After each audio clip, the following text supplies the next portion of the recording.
السلام علیکم۔ بسم اللہ الرحمن الرحیم۔ حضرت عثمان غنی رضی اللہ تعالی عنہ کی شہادت کے ناگہانی واقعہ کے بعد امت مسلمہ دو گروہوں میں تقسیم ہو چکی تھی۔ ایک گروہ وہ تھا جو حضرت عثمان غنی رضی اللہ تعالی عنہ کے قصاص کا مطالبہ کرتا تھا، جبکہ دوسرا گروہ وہ تھا جس نے حضرت علی المرتضیٰ رضی اللہ تعالی عنہ کے دست اقدس پر بیعت کر لی تھی۔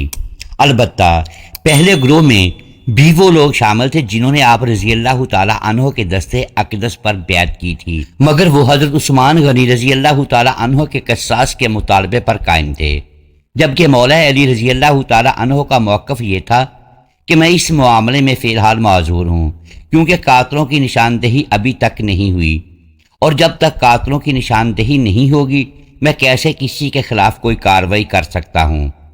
ام المومنین حضرت عائشہ صدیقہ رضی اللہ تعالی عنہا شہادت عثمان غنی رضی اللہ تعالی عنہ کے وقت حج کی غرض سے مکہ مکرمہ میں موجود تھی۔ آپ کو حضرت عثمان غنی رضی اللہ تعالی عنہ کی شہادت کی خبر مکہ مکرمہ سے واپسی پر صرف کے مقام پر ہوئی۔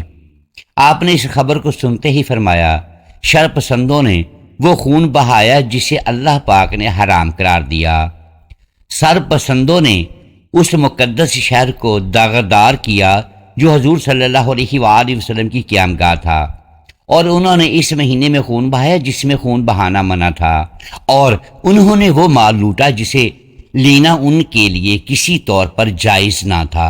اس خبر کے بعد اما عائشہ رضی اللہ تعالی عنہا مکہ مکرمہ واپس لوٹ گئیں۔ لوگ آپ کی سواری کے گرد جمع ہو گئے۔ آپ نے لوگوں کے اس مجمع سے تقریر کرتے ہوئے فرمایا، عثمان ناحق شہید کر دیے گئے اور میں ان کے خون کا بدلہ لوں گی، اس لیے تم لوگ بھی اپنے خلیفہ کا خون رائیگاں نہ جانے دو اور قاتلوں سے قصاص لے کر اسلام کی حرمت قائم رکھو۔ اللہ کی قسم، عثمان کی انگلی باغیوں کے تمام عالم سے بہتر ہے۔ اس دوران حضرت سعید بن العاص اور حضرت ولید بن عقبہ رضی اللہ تعالی عنہم بھی مکہ مکرمہ پہنچ گئے۔ حضرت طلحہ بن عبید اللہ اور حضرت زبیر بن العوام جب مکہ مکرمہ پہنچے تو انہوں نے بھی مدینہ منورہ کے حالات بیان کیے۔ اما عائشہ رضی اللہ تعالی عنہا نے ان لوگوں کو بھی قصاص لینے کی دعوت دی جسے انہوں نے قبول کر لیا۔ آپ رضی اللہ تعالی عنہا نے اپنے ساتھیوں سے مشورہ شروع کیا تو کچھ نے کہا کہ آپ شام چلی جائیں، اور کچھ آپ کے بصرہ چلے جانے کی حمایت میں تھے کہ ہم اہل بصرہ کے ساتھ مل کر حضرت عثمان غنی رضی اللہ تعالی عنہ کے قصاص کا مطالبہ کریں گے۔ چنانچہ حضرت عائشہ نے اس مشورہ کو پسند کیا اور حضرت زبیر بن العوام اور حضرت طلحہ بن عبید اللہ رضی اللہ تعالی عنہم آپ کے ساتھ بصرہ روانہ ہوئے، اور جانے سے پہلے یہ اعلان عام کر دیا گیا کہ جو لوگ بھی حضرت عثمان غنی رضی اللہ تعالی عنہ کے قصاص کا مطالبہ رکھتے ہیں وہ ہمارے قافلے میں شریک ہو جائیں۔ ام المومنین حضرت عائشہ صدیقہ رضی اللہ تعالی عنہا نے جب بصرہ کے لیے سفر شروع کیا تو آپ کے ساتھ کوئی 1500 لوگ تھے۔ بصرہ کے گورنر حضرت عثمان بن حنیف رضی اللہ تعالی عنہ تھے۔ انہوں نے کوشش کی کہ کس طرح اما عائشہ واپس لوٹ جائیں، مگر آپ کی تمام کوششیں رائے گاں گئیں۔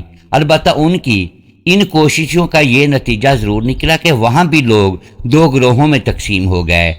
حضرت عثمان بن حنیف نے جب یہ دیکھا کہ آپ بصرہ سے واپس جانے کو قطعاً تیار نہیں تو انہوں نے آپ کے گروہ پر حملہ کروا دیا، جس کا نتیجہ یہ نکلا کہ حضرت عثمان بن حنیف رضی اللہ تعالی عنہ کے گروہ کو شکست کا سامنا کرنا پڑا اور آپ کو گرفتار کر لیا گیا۔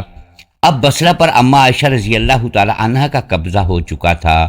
مولا علی المرتضیٰ رضی اللہ تعالی عنہ کو جب بصرہ پر قبضہ کی اطلاع ملی تو آپ نے محمد بن ابو بکر اور محمد بن جعفر رضی اللہ تعالی عنہم کو مکتوب دے کر حضرت ابو موسیٰ اشعری کے پاس روانہ کیا کہ ممکنہ جنگ کی صورت میں وہ ان کی حمایت کریں، مگر انہوں نے کسی قسم کی حمایت کا یہ کہتے ہوئے انکار کر دیا کہ اگر جنگ ہی کرنی ہے تو حضرت عثمان رضی اللہ تعالی عنہ کے قاتلوں کے ساتھ کی جائے، میں تب تک خاموش ہی رہوں گا کہ جب تک یہ فتنہ ختم نہ ہو جائے۔ پھر مولا علی المرتضیٰ رضی اللہ تعالی عنہ نے اپنے بیٹے امام حسین المجتبیٰ رضی اللہ تعالی عنہ کو روانہ کیا۔ حضرت ابو موسیٰ اشعری رضی اللہ تعالیٰ عنہ نے جب مولا حسن رضی اللہ تعالیٰ عنہ کا موقف سنا تو کہا کہ میرے ماں باپ آپ پر قربان، آپ صحیح کہتے ہیں، تمام مسلمان آپس میں بھائی بھائی ہیں اور بھائی کا خون اور مال حرام ہے۔ دوستو، حضرت ابو موسیٰ اشعری رضی اللہ تعالیٰ عنہ کا پہلے موقف یہ تھا کہ حضور نبی کریم صلی اللہ علیہ وآلہ وسلم نے جس فتنے کے متعلق بتایا تھا وہ آ گیا ہے، تم اپنے ہتھیار ضائع کر دو اور گوشہ نشین ہو جاؤ۔ مگر جب سیدنا امام حسن رضی اللہ تعالیٰ عنہ نے انہیں حقیقت سے آگاہ فرمایا تو آپ نے مولا علی رضی اللہ تعالیٰ عنہ کے غیر مشروط حمایت کا اعلان کر دیا، اور سیدنا امام حسن رضی اللہ تعالیٰ عنہ کوفہ سے 9000 کا لشکر لے کر ذی وقار پہنچے، جہاں حضرت علی رضی اللہ تعالیٰ عنہ اپنے لشکر کے ساتھ قیام فرماتے۔ اب دوسری طرف اگرچہ اماں عائشہ رضی اللہ تعالیٰ عنہ بصرہ پر قابض تھیں، مگر پھر بھی بصرہ میں 3 واضح گروہ تھے۔ اول وہ جو غیر جانبدار تھے، دوم وہ جو حضرت علی رضی اللہ تعالیٰ عنہ کے حمایتی تھے، اور باقی اماں عائشہ رضی اللہ تعالیٰ عنہ کا ساتھ دے رہے تھے۔ جو گروہ غیر جانبدار تھا، جب انہوں نے دیکھا کہ لڑائی کا خدشہ بڑھ رہا ہے تو انہوں نے مصالحت کی کوشش تیز کر دی۔ حضرت علی اور مرتضیٰ رضی اللہ تعالیٰ عنہ نے بھی موقع کی نزاکت سمجھتے ہوئے حضرت کاکا رضی اللہ تعالیٰ عنہ کو بصرہ بھیجا تاکہ وہ اماں عائشہ سے بات کریں اور معاملات بخوبی طے پا جائیں۔ حضرت کاکا نے اماں عائشہ کا موقف سنا اور کہا کہ آپ کا موقف ٹھیک ہے مگر طریقہ غلط ہے، جس کی وجہ سے بصرہ کے 600 افراد قتل ہو چکے ہیں اور ابھی بھی مسلم امہ جنگ کے دہانے کھڑی ہے۔ اماں عائشہ نے فرمایا، اس میں آپ کیا مشورہ دیتے ہیں؟ حضرت کاکا نے عرض کی، آپ ام المومنین ہیں اور ہمارے لیے خیر کا باعث ہیں، آپ ہمیں خیر کی برکت سے محروم نہ کریں اور مصالحت سے کام لیں۔ ہم انشاءاللہ حضرت عثمان کے قاتلوں سے قصاص ضرور لیں گے۔ اماں عائشہ رضی اللہ تعالی عنہا نے حضرت کاکا کی اس گفتگو کو پسند فرمایا اور کہا، میں آپ کی بات ماننے کو تیار ہوں، آپ علی رضی اللہ تعالی عنہ سے بات کر کے ان کو آمادہ کرنے کی کوشش کریں۔ حضرت کاکا رضی اللہ تعالی عنہ کی کوششوں کو کامیاب ہوتا دیکھ کر ابن سبا نے سوچا کہ اگر ان دونوں گروہوں کے درمیان صلح ہو گئی تو یہ مل کر حضرت عثمان کے قاتلوں کی تلاش شروع کر دیں گے اور پھر انہیں کوئی نہیں بچا سکے گا۔ اس نے اس صلح کو ناکام بنانے کے لیے منصوبہ تیار کر لیا اور اپنے ساتھیوں کو حکم دیا کہ وہ رات کی تاریکی میں ام المومنین حضرت عائشہ صدیقہ رضی اللہ تعالی عنہا کے لشکر پر شب و خون ماریں۔ چنانچہ ان کا منصوبہ کامیاب ہوا اور شب و خون کا ذمہ دار مولا علی رضی اللہ تعالی عنہ کا ٹھہرایا گیا کہ انہوں نے معاہدہ توڑا ہے، جس کا نتیجہ یہ نکلا کہ مسلم امہ کی تاریخ کا سیاہ ترین وقت شروع ہوا اور مسلمانوں کے دونوں گروہوں میں باقاعدہ لڑائی شروع ہو گئی۔ اسی جنگ کو جنگ جمل کہتے ہیں۔ اماں عائشہ نے لڑائی کی شدت دیکھی تو اپنے لشکر کو روکنے کی کوشش کی تاکہ معاملہ خوش اسلوبی سے طے پایا جا سکے۔ دوسری طرف مولا علی رضی اللہ تعالی عنہ نے بھی جنگ روکنے کی کوشش کی، لیکن اس دوران جنگ وسیع پیمانے پر پھیل چکی تھی۔ دوران جنگ مولا علی رضی اللہ تعالی عنہ نے حضرت زبیر بن العوام کو مخاطب فرمایا اور کہا، اے ابو عبداللہ، کیا تمہیں وہ دن یاد ہے جب نبی کریم صلی اللہ علیہ وآلہ وسلم نے تم سے پوچھا تھا کہ کیا تم علی کو دوست رکھتے ہو؟ تم نے کہا تھا، یا رسول اللہ صلی اللہ علیہ وآلہ وسلم، میں علی کو دوست رکھتا ہوں۔ اس وقت نبی کریم صلی اللہ علیہ وآلہ وسلم نے تم سے فرمایا تھا، تم ایک دن اس سے ناحق لڑو گے۔ حضرت زبیر بن العوام نے جب یہ بات سنی تو ان کی آنکھوں سے آنسو جاری ہو گئے، کہنے لگے، اے ابو الحسن، آپ یہ بات مجھے مدینہ میں یاد کروا دیتے تو میں کبھی جنگ میں شریک نہ ہوتا۔ یہ کہہ کر آپ نے جنگ سے علیحدگی اختیار کر لی اور بصرہ روانہ ہو گئے، مگر بدقسمتی سے عمرو بن جرموز نے دوران سفر آپ کو حالت نماز میں شہید کر دیا اور آپ کا سر لے کر مولا علی رضی اللہ تعالی عنہ کے پاس پہنچ گیا۔ اس نے خیمے کے باہر پہنچ کر اجازت طلب کی تو مولا علی نے فرمایا، اس بدبخت کو دوزخ کی بشارت کے ساتھ اندر آنے دو۔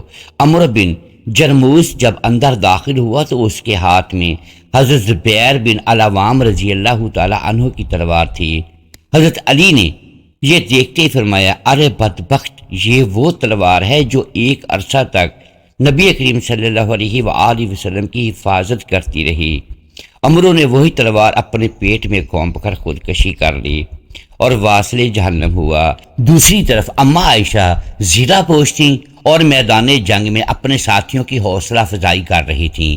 ابن سبا نے کئی بار آپ پر تیروں کی بارش کی، مگر آپ کے جانثار ساتھیوں نے ہر حملہ ناکام بنا دیا۔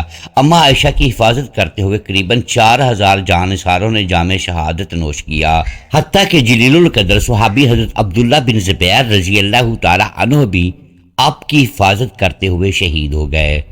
مولا علی حیدر کرار رضی اللہ تعالی عنہ نے جب محسوس کیا کہ جنگ میں کمی آنے کی بجائے شدت آتی جا رہی ہے تو خود تلوار حیدری تھامے آگے بڑھے اور اماں عائشہ رضی اللہ تعالی عنہ کے اونٹ کی کونچیں کاٹ دیں، جس سے اونٹ نیچے گر پڑا۔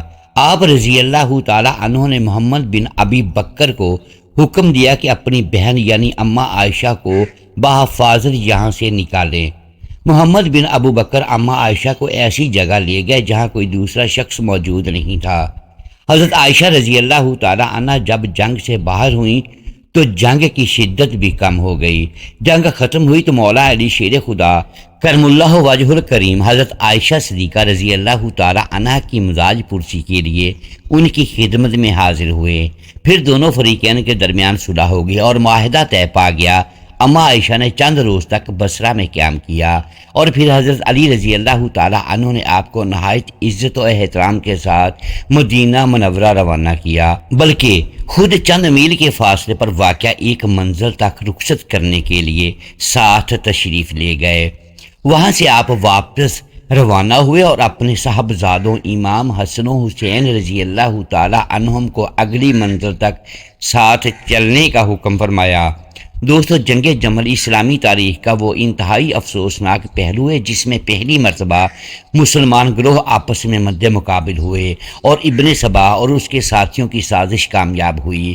اس جنگ کے نتیجہ میں کئی اکابر صحابہ اکرام شہید ہوئے اور ایک روایت میں ہے کہ اس جنگ میں شہید ہونے والے مسلمانوں کی تعداد 10,000 ہے۔